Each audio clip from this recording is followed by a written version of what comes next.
stories I don't write and don't publish, but we've written several stories about young children, newborns, and some of them born premature, some of them on time, but all of whom are either left in dumpsters or in trash cans or in some cases, and forgive me, but it happens all too frequently, attempted to be flushed down toilets. And they are discarded with, we think of this and the mind boggles, because they're discarded with such complete and utter disregard, such disdain for their life.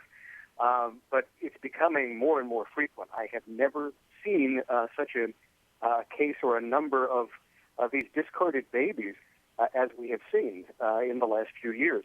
Within the last few months, we've seen cases all over the United States, in California, Richmond, Virginia, all over the United States, and in fact all over the world. And Deacon Keith Fournier wrote an excellent article. Keith Fournier, I believe, used to work with Pat Robertson when he had the Christian Coalition about 15, 20 years ago. And Keith Fournier pointed out this is just a revival of an old pagan custom. The old pagan custom was called exposure. In the pagan world, before the advent of Christianity, it was universal.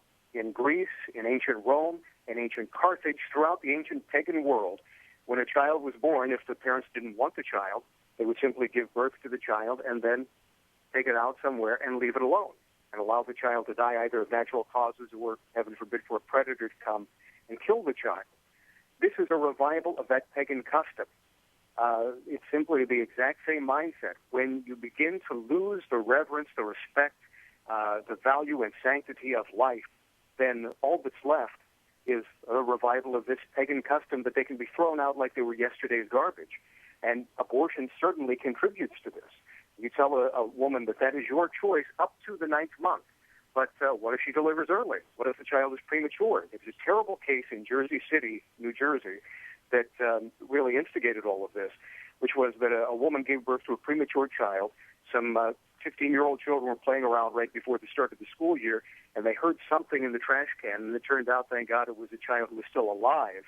And the woman had stuffed tissues in its mouth and nose to try and suffocate it, put it in the trash bag, and threw it away.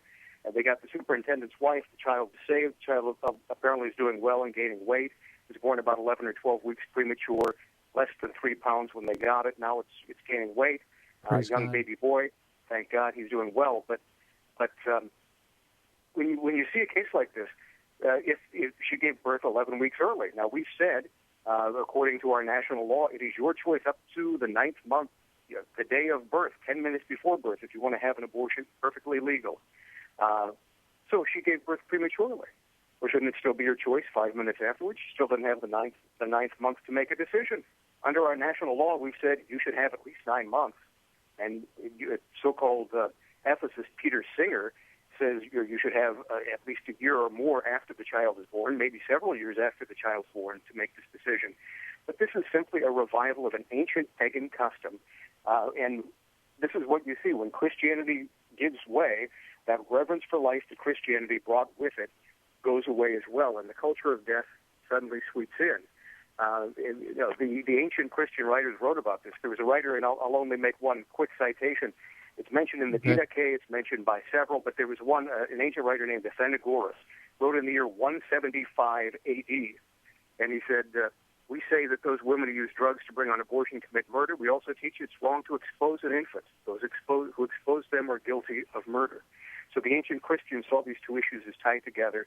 When Christianity subsides and that respect and reverence for life goes because of abortion, you see children being thrown away in garbage cans. That is the future of our culture as Christianity wanes and subsides if we don't stand up. We always talk about the economic impact of statism and daddy government and replacing, in essence, our true Father and God.